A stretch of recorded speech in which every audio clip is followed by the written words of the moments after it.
Welcome, kind and esteemed viewers. This is your bestie, Lady Femi Chatterington.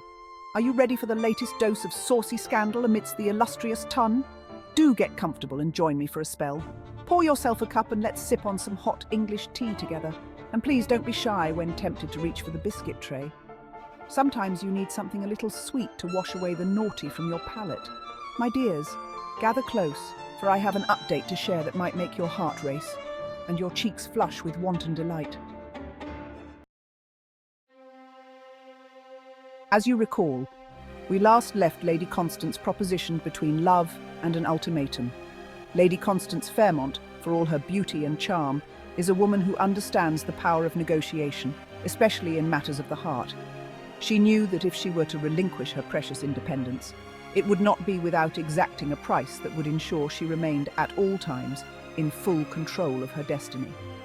Well, my lovelies, word of Lady Constance's terms have travelled far and wide.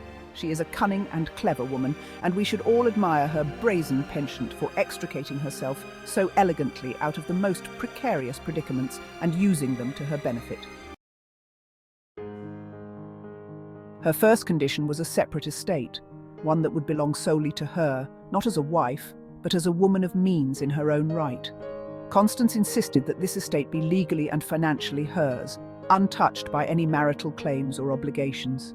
It would be a sanctuary, a place where she could retreat if the weight of marriage ever felt too heavy upon her shoulders.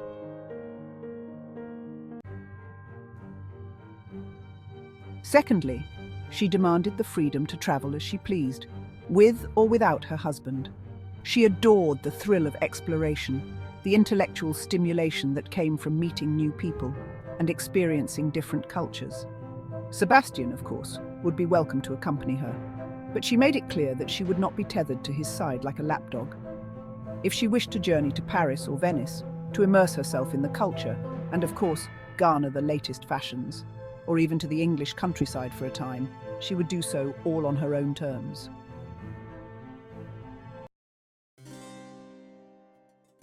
Thirdly, the only way she would consent to give Lord Sebastian any children was under the condition that she required a say in all matters concerning them. She would not simply be a broodmare delivering heirs for the Langford lineage. Oh no. Lady Constance intended to have a hand in their education, upbringing and future marriage prospects. She insisted that any decisions regarding their children's lives would be made together, with her voice carrying equal weight as his.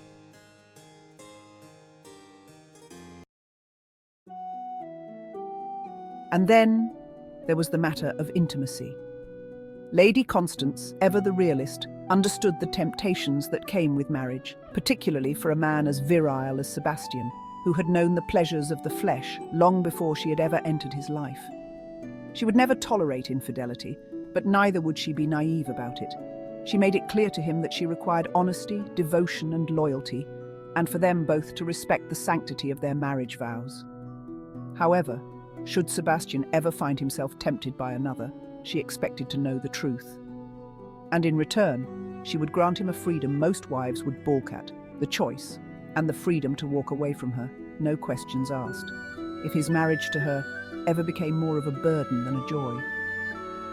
However, should he fail to be honest first and ultimately stray, he would have no choice in the matter, and she would free herself and walk away from him indefinitely.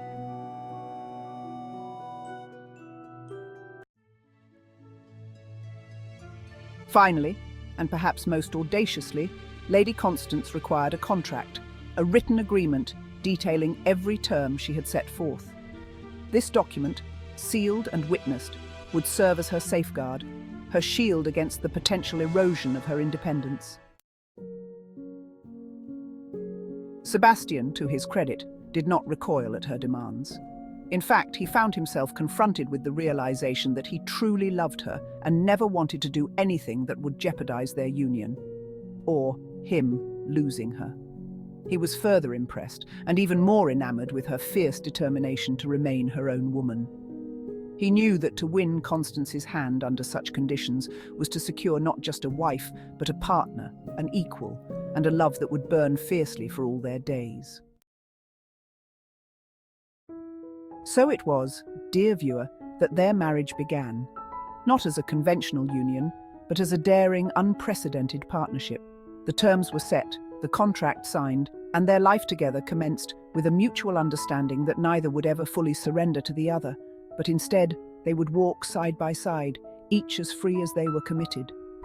And thus, Lady Constance retained her independence, while Lord Sebastian gained the woman he had always longed for, bound not by chains, but by choice.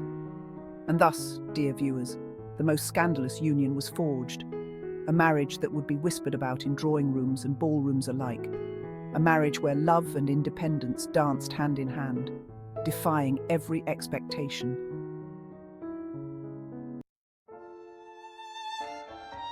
This is all the delicious gossip I have for now, my friends. So, until we meet again, keep your teacups full and your ears open, because the Tun never ceases to provide an infinite supply of saucy scandal, and I wouldn't live up to my namesake if I never shared it with you now, would I? All is fair in love and war, they say. Until next time, my dears.